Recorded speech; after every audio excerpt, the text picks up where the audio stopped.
In what ways does your media product use, develop and challenge forms and conventions of real media products?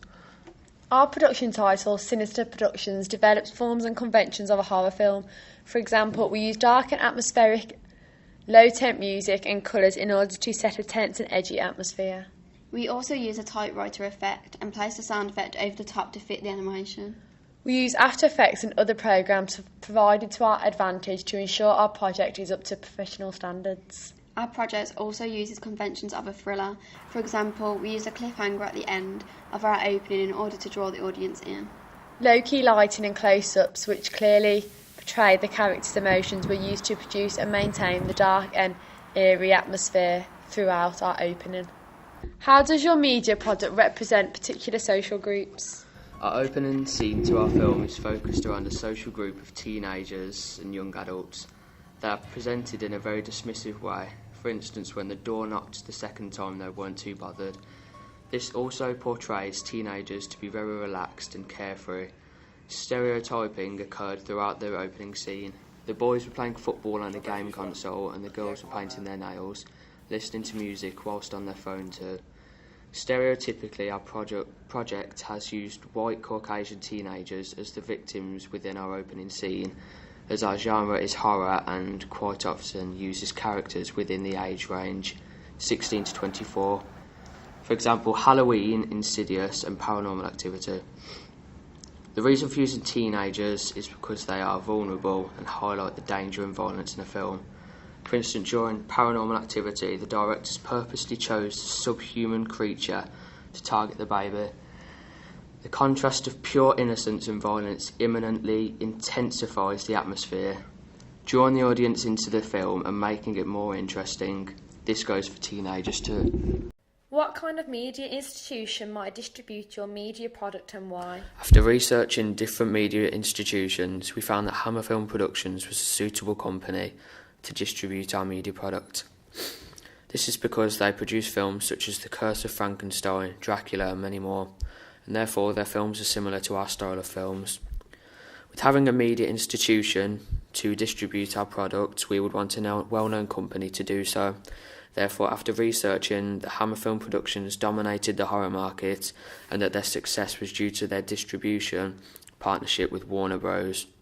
This helped us decide that this company was suitable to distribute our media product.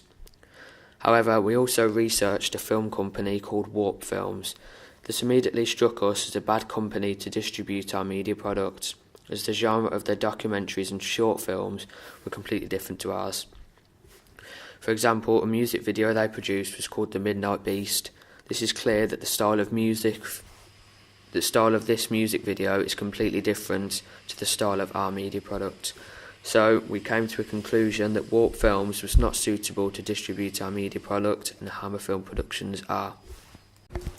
Who would be the audience for your media product? The audience for our media product would be like a young age based for youths and teenagers.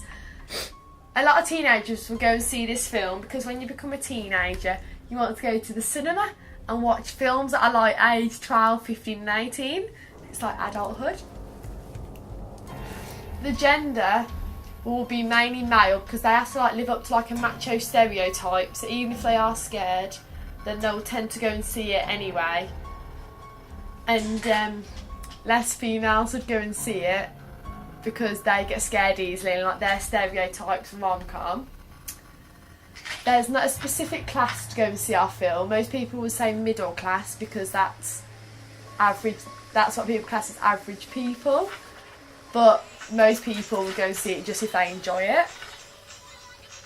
There is no like specific ethnic group that would go and see it either. Okay, just because our actors and place we live in is white British, doesn't mean that like people in Birmingham and that with different cultures wouldn't want to go and see it, because all teenagers enjoy the same things pretty much. So then if your mate talks to somebody else and like hears about it, and they'll go and see it, so there's not a specific ethnic group.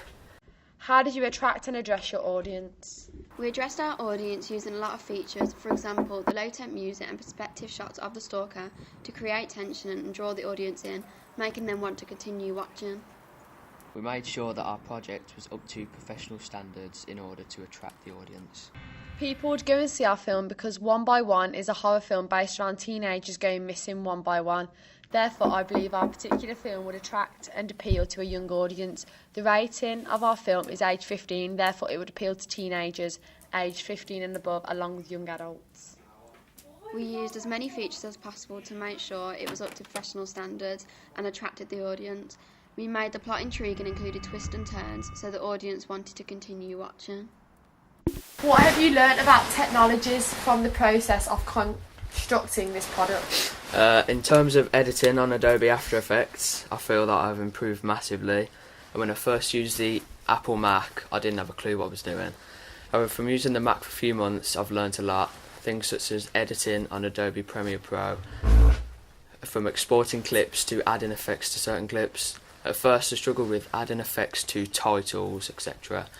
However, after a few lessons of attempting to improve on this, I managed to add a torchlight effect to our film title on After Effects, which made the title look a lot more sophisticated, and it emphasised the importance of our film title. On Adobe Premiere Pro, I managed to add a colour correction to certain layers in our film, as we filmed outside at different times of the night. Therefore, I had to change the colour to some scenes to make them identical. Furthermore, I managed to add fades from one scene to another using an exponential fade, because at first I didn't have a clue and our scenes were very jumpy from one to another. Therefore, when I added the exponential fades, our product looked a lot more smoother. I also used fades with my music, so it was not obvious that I cut parts of the song to add effects. Therefore, I used the scariest parts of the song with a fade, so it sounded like one whole song put together. Looking back at your preliminary task, what do you feel you have learnt in the progression from it to the full product? Okay, firstly, to be more focused when on set, be clear of what needs to be done in order to be successful after filming. We needed to plan more in order to make sure everything is done correctly, and therefore we wouldn't have had to go back and film certain parts over and over.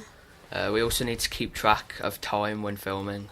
And choose reliable people or use less actors or actresses, so completing the task up to professional standards and as quick as possible is more accessible. Be aware of what's in the shot, make sure the background is tidy, make sure the frame is fitted to what you're filming and there is no masses of empty space. Hold our shots for at least 5 seconds before and after we filmed a certain shot to ensure we have all the footage needed. Okay, and to be considerate of the lighting we are filming our footage in, as it affects the quality of the film and restricts how we can edit. For example, when we uploaded our film, we realised the location lighting was too dark and not much editing could be done to fix this. We realised it wouldn't be better if the lighting was too light, as it would be easier to make it darker with it still looking professional. We use resources on set to support our team through the progress of filming. For example, our detailed production schedule on set.